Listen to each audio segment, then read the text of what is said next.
I didn't expect the country economy to be this bad when I took over the premiership. Sedangkan on a day when you're supposed to work, okay lah, fine, it's a Sunday or whatever it is, but at the same time, where is your focus in governing the country? And why are you so busy going around concerts? Di mana semua pergi ni semua? Mana? Where are you guys? Hey, we are being suppressed. Come and help us. I'm asking for help. Come.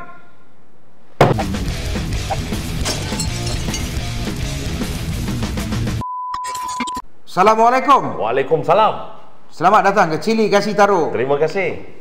Aku menjawab lah ini. Ya, dia menjawab ni, Eri. Okey, Cili Kasih Taruh, Eri. Cili Kasih Taruh. Thank you. First segment kita nak pergi terus lah. Kita tak nak bunga-bunga apa semua lagi. First segment ni kita nak cerita pasal hari yang sangat agak terkejut. Hari ayam, kata orang. Hari ayam goreng. KFC.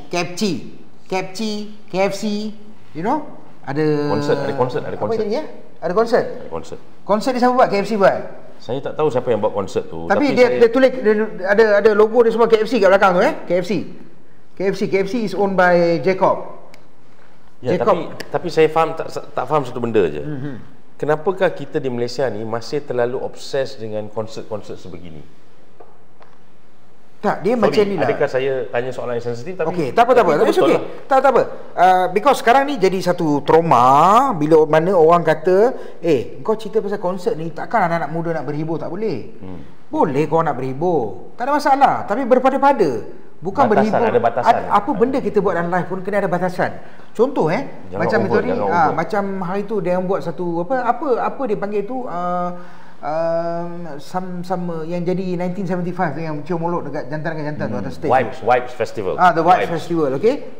The Wipes Festival ni masa dulu-dulu dia dah start lama dah. Anak-anak saya pun dulu suka pergi apa semua. So tak adalah berlaku benda-benda pelik macam ni zaman BN apa semua. Ada memang tak ada masalah. Tapi sekarang apa benda jadi? Semuanya jadi. No lah, saya nak go straight to the point lah. Tapi you kena akui sekarang jadi benda ni semua pelik di luar kawanan lah, bos. Pelik. Kita bukan nak tuduh Vivo.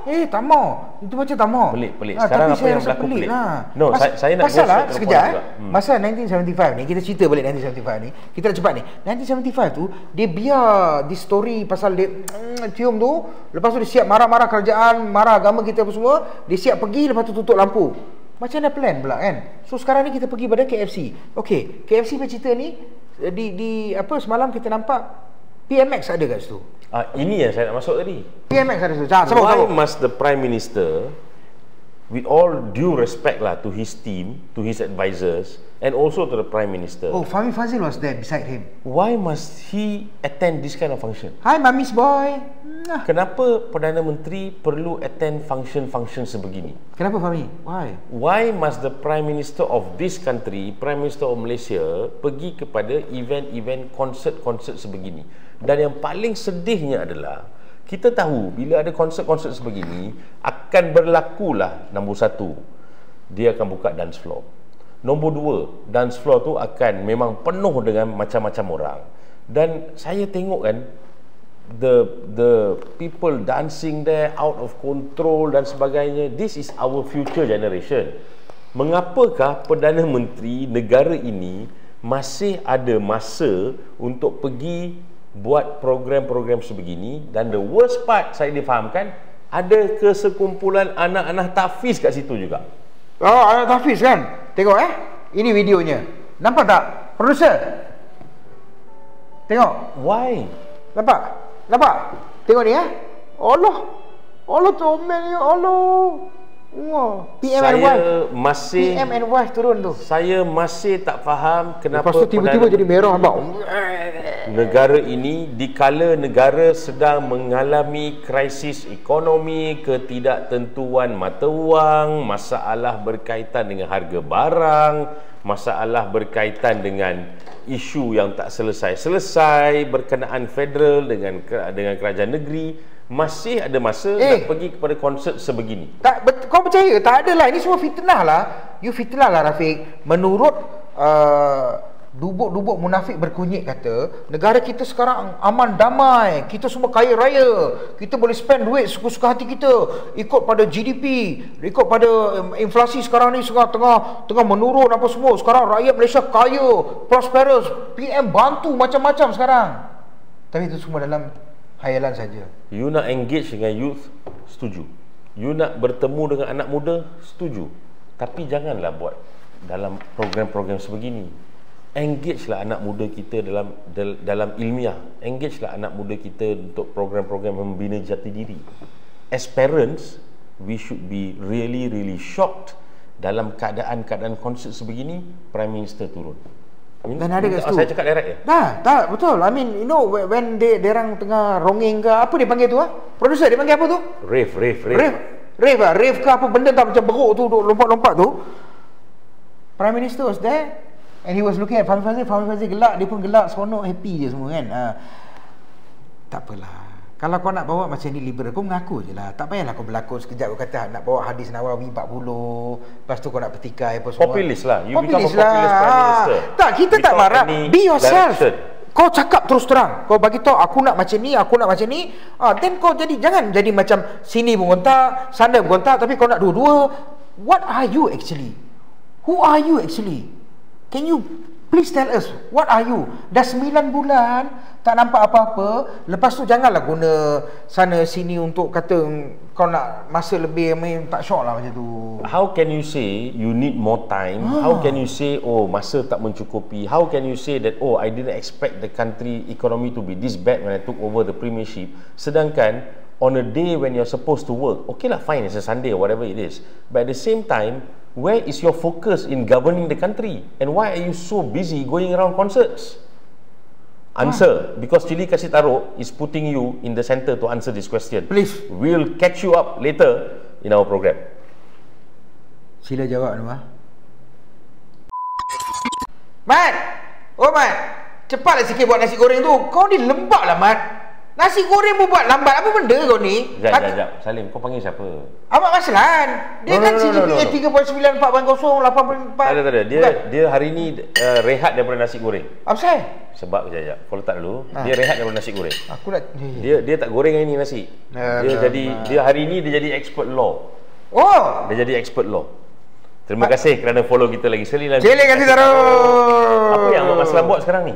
Ahmad Maslan sekarang ni apa dia cakap? Dia cakap apa? Dia cakap Ahmad Zahid harus dibebaskan. Ahmad Zahid Hamidi sebab ada surat jumpa 2018. Di mana? Saya dan Rafiq telah menjelaskan dengan panjang lebar dalam kita punya YouTube Cili Kasih Taruk, boleh refer kat sana. Ada tentang pembebasan ataupun surat AG DPP yang bocor pada 2018. Okey. Ni saya nak bacakan Twitter dia lah. Sila. Ahmad Maslan ni ni tadi lebih kurang 8 jam yang lepas, hari inilah, hari Isnin 28 hari bulan, dia telah tweet lagi dokumen bocor. Kali ini tentang kes Datuk Zahid Hamidi. Sebelum ini 3 dokumen kes Datuk Seri Najib Razak, bukan 1 tapi 3. Pihak yang terlibat dengan sistem kehakiman negara, kita mesti sentiasa menjunjung keadilan. Jika tidak, rakyat akan hilang kepercayaan dan ada tokoh yang dizalimi seperti Datuk Seri Najib dan Datuk Zahid Hamidi. Kata beliau dalam Twitter. Ni Mak Maslan, timbalan menteri, kan? Timbalan menteri dan juga penggoreng nasi lemak yang handal. Nasi goreng yang handal lah ya. Yang handal. Lepas tu otak dia tak apa cukup kot. Saya rasa macam ni lah mudahnya. Kita dah explain berkali-kali. Sistem keadilan dalam negara kita ni, sistem kehakiman dalam negara kita ni, dia tidak berpaksi kepada mana-mana parti politik. Tidak. Dia punya kiblat hanya pada keterangan dan juga apa yang berlaku dalam mahkamah. Dia punya kiblat hanya berpandukan kepada hujahan-hujahan pihak-pihak dalam mahkamah. Dia tak pandang kat luar tu persepsi politik dan sebagainya, Salim. Kan? Kenapa masih nak rujuk kepada nota internal, memo internal DPP kepada AG bertarikh 17 Oktober 2018? 2018. Kes tu dah masuk mahkamah dah pun. Ya, dan dah dipanggil bela diri. Dah bela diri dah pun, dah bagi keterangan dah pun. Aku letik lah yang Ahmad Maslan ni. Sekarang ni cerita dia, Rafiq. Timbalan Perdana Menteri yang sekarang Presiden UMNO, parti kesayangan Ahmad Maslan, sedang menghadapi pertuduhan di mana beliau telah dipanggil bela diri berdasarkan segala fakta yang berada dalam internal memo tersebut. So kepada Timbalan Menteri bernama Ahmad Maslan, dengar Ahmad Maslan, faham undang-undang tu betul-betul sebelum nak bagi apa-apa komen. Sebenarnya bila you menekankan sebagai Timbalan Menteri, You dah ajak rakyat untuk fikir macam ada isu tentang sistem kehakiman. Dia saja nak rosakkan. Yes. Sepatutnya Ahmad Maslan ditangkap. That's wrong, you know. Ya, dia patut ditangkap sebab menghina. Contempt of court, you know. Cakap Inggeris. Oh, yeah, exactly, you know. You are really bad lah. You nasib baik lah PMX kau semua sebab kau tak, isn't that an issue? Pada kau rasa macam mana, Salim? Aku rasa this is too much lah, you know. Kau tak boleh buat persepsi merosakkan nama baik kehakiman. Dalam negara kita ni, kalau satu benda yang kita boleh hormat sekarang adalah institusi kehakiman. The final bastion. The final bastion. Mungkin polis boleh, you know, tahan kita ataupun dia nak ambil keterangan kita, nak charge kita, atau yang akan charge pun DPP. Yang last channel kita adalah yang kita percaya, yang kita harapkan akan mendapat pembelaan, dan setakat hari ini saya masih percaya pada institusi kehakiman kita. Sebab apa, keputusan yang kehakiman yang sama juga yang menjatuhkan hukuman kepada Anwar Ibrahim bahawa beliau bersalah meliwat Saiful, hakim mahkamah yang sama juga menjatuhkan hukuman kepada Najib Razak, Federal Court. The Federal Court mengesahkan Najib Razak bersalah dalam kes SRC. Jadi kalau saya nak tolak tu, saya nak pilih macam ni sekarang Ahmad Maslan kata ni, kau buat macam ni, jadi this is very bad lah. Kau merosakkan, dah lah korang dah rosak, parti korang dah memang rosak, itu hakikat, dah hancur dah pun UMNO ni actually. Tunggu masa nak macam kan, this is the fact. Lepas tu kau nak rosakkan, nak taintedkan lagi pula yang institusi kehakiman apa semua ni. Patut ke macam tu, brother? No, I think you're correct, because at the end of the day, saya pun ada tweet juga, saya jawab balik. Panggil mana? Saya kata hentikan kebodohan macam ni, dan saya kata henti perbodohkan rakyat. Explain betul-betul. As a timbalan menteri, as someone yang berpelajaran, as someone yang mengaku mempunyai CGPA yang tinggi, you should understand the facts as well. Kalau you merujuk kepada memo 17 Oktober 2018 yang berkali-kali kita dah maklum bahawa memo tersebut tidak boleh mengatasi penghakiman di mahkamah. Aku rasa dia belilah CGPA tu. Yeah, it doesn't show that lah. Yeah, I mean, no lah, sorry brother. I don't think so. I think I'm not highly educated as you, but I think I'm better than you, man, at any time. So, and what happened? The AG cuti tu apa hal? Apa cerita ni? Ya, sekarang ni kita dikabarkan pula AG cuti dah retire terus kan? Cuti, saya tak pasti lagi. Tapi dia punya kontrak is due anytime. So saya difahamkan ura-ura menyatakan, banyak paper dah cover, ura-ura menyatakan beliau sekarang ini sedang dalam cuti dan akan ada AG baru. Kita pun tidak tahu siapa. Beberapa portal media telah melaporkan antara yang mungkin menjadi AG baru di Malaysia atau Peguam Negara baru di Malaysia adalah Datuk Ahmad Tahriruddin yang merupakan sekarang kita punya CR ataupun Chief Registrar. So itu antara nama yang disebut-sebut, tak ada nama lain lagi so far, tapi mungkin dalam masa 1, 2, 3 minggu lagi nama-nama lain akan timbul untuk dipertimbangkan sebagai Attorney General. Attorney General ni sekarang ni dia mempunyai tugas yang pada saya enviable lah. Dia dalam satu posisi yang agak sukar sebenarnya. Sebab why? Because the current PM chose the current TPM. Yes. That's the biggest issue. Apa pun because why? The current TPM, if the current TPM dapati bersalah, kemungkinan besar kerajaan boleh runtuh. But we are not saying akan didapati bersalah ke tidak. Itu tugas mahkamah. Itu tugas mahkamah. Kan? Kemungkinan. Betul. Kita bila cakap kemungkinan tu, possibility is there. Because why? It's a prima facie case. Ibarat kata Mak Sabu satu kaki dalam penjara dah. Itu Mak Sabu yang kata, ada statement dia. Oh ya. Dia cakap macam tu. Lah ni dia peluk-peluk. Jampak aku. Anwar cakap macam tu lah. So, but you know, again, as a timbalan menteri dalam kabinet kerajaan, bila timbul isu-isu begini, I know you're trying to defend your president, Ahmad Maslan. I know you love your president, but love the rakyat more than your president. Yes. Explain to the rakyat. Without rakyat, you are a parliamentarian, you are a menteri sebenarnya. Orang Pontian, korang bangunlah sikit. Apa benda korang pilih orang macam Ahmad Maslan ni? Come on lah weh. Aku tak tahulah. Dalam cili kasih taruh, kita akan sentiasa bagi cili, dan kita akan sentiasa bagi yang pedas. Have some dignity. Kalau rasa ada dignity, kalau rasa ada perkara yang salah, kalau rasa perkara yang tak betul, kita akan tetap bersuara. Dan hari ini Ahmad Maslan, anda salah dari segi undang-undang. Betul. Dan you shouldn't be chosen as the ahli parlimen. Kau tak layak sebenarnya tau. Saya minta doa kepada seluruh kepada Allah Ta'ala, semoga rakyat Malaysia tidak lagi memilih pemimpin seperti inilah. Malulah ya Allah, malulah Allah. So join kita lagi, next segment kita akan bersama. Tapi Ahmad Maslan, you are wrong. You are wrong.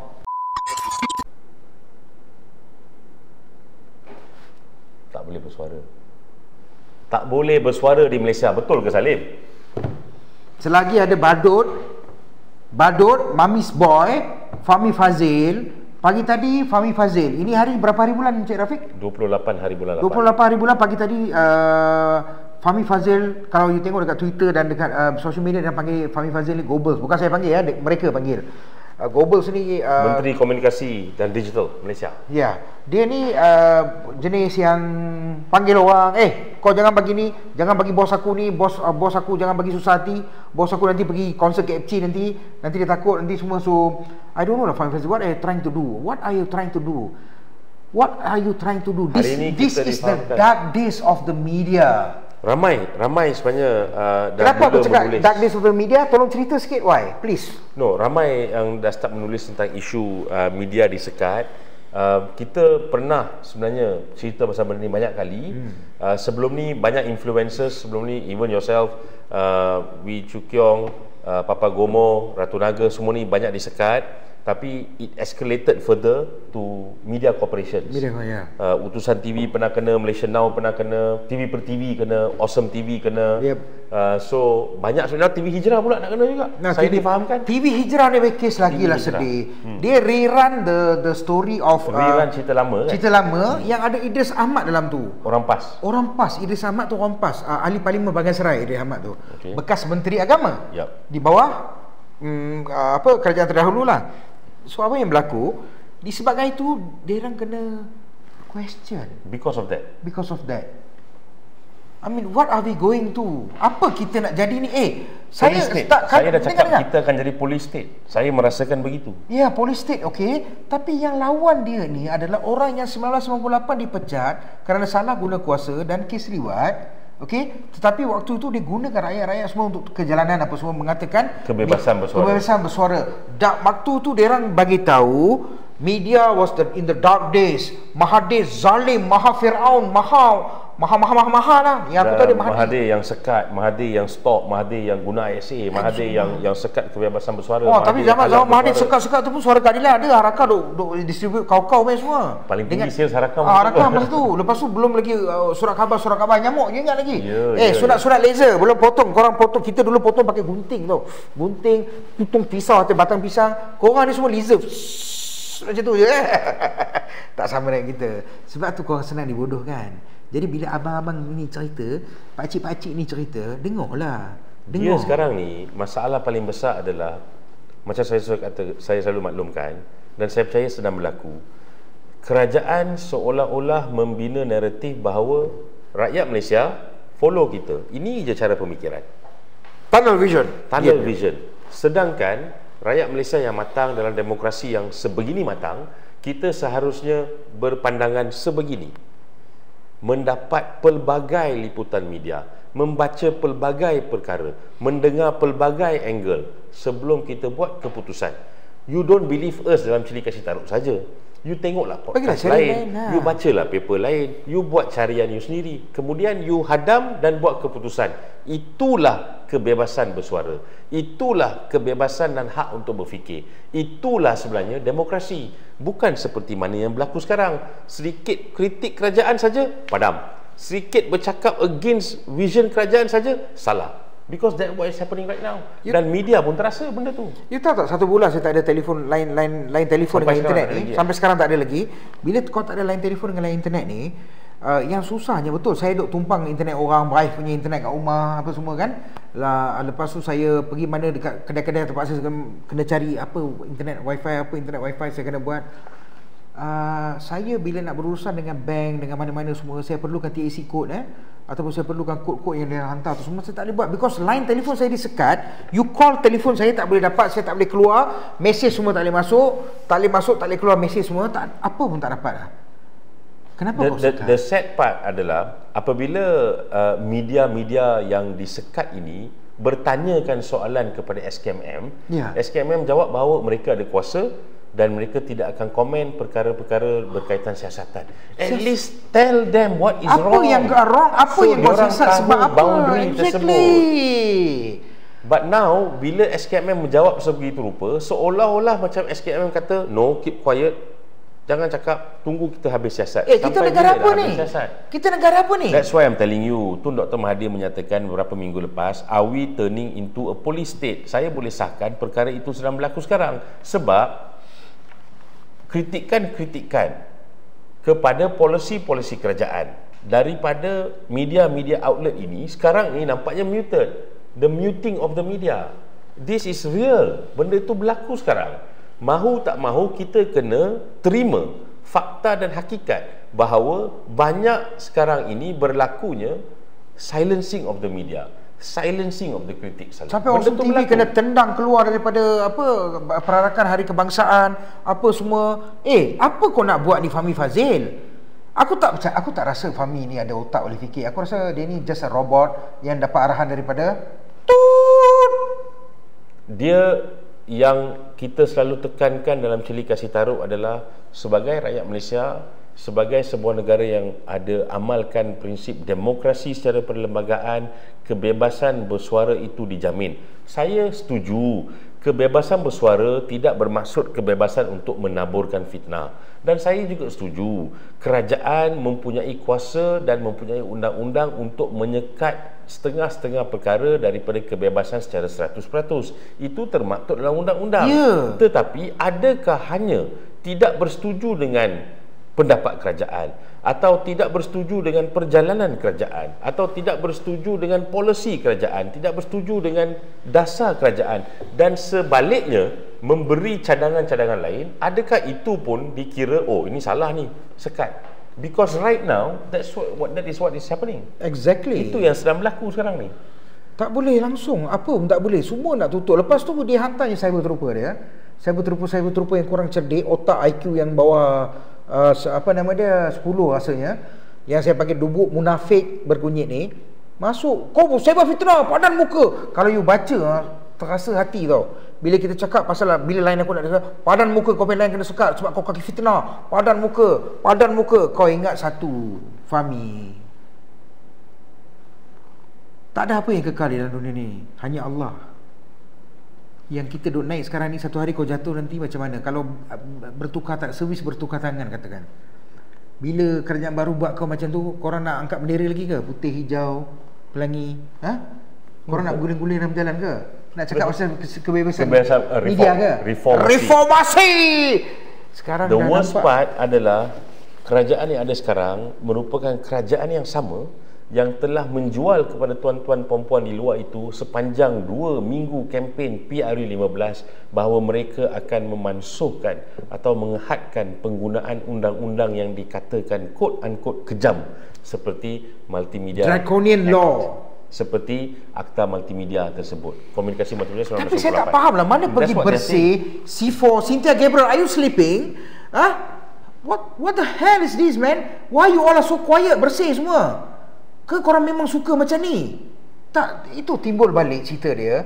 Betul ke dia ni betul-betul memperjuangkan kebebasan bersuara ke, ataupun mereka tak nak melihat satu kaum untuk mendominasi kerajaan Malaysia? Saya merasakan dah tiba masanya rakyat Malaysia secara aktif berfikir, adakah kita sekarang berada dalam satu zaman di mana kerajaan hanya ingin anda berfikir secara satu hala menurut kerajaan saja? Because kalau anda merasakan perkara itu berlaku, anda ada hak untuk bersuara melawan perkara tersebut. Kita akan sokong kebebasan bersuara. Ya, Bang Kaunsil semua diam senyap aja. Buat masa ni tidak nampak di mana semua pergi ni semua? Mana? Where are you guys? We are being suppressed. Come and help us. I'm asking for help. Come. Media tidak harus di-silence sebegini kerana media mempunyai hak kepada rakyat untuk memberikan berita-berita dan rakyat ada hak untuk menerima pelbagai berita. Dalam Cili Kasih Taruk, kita akan sentiasa menyatakan perkara ini.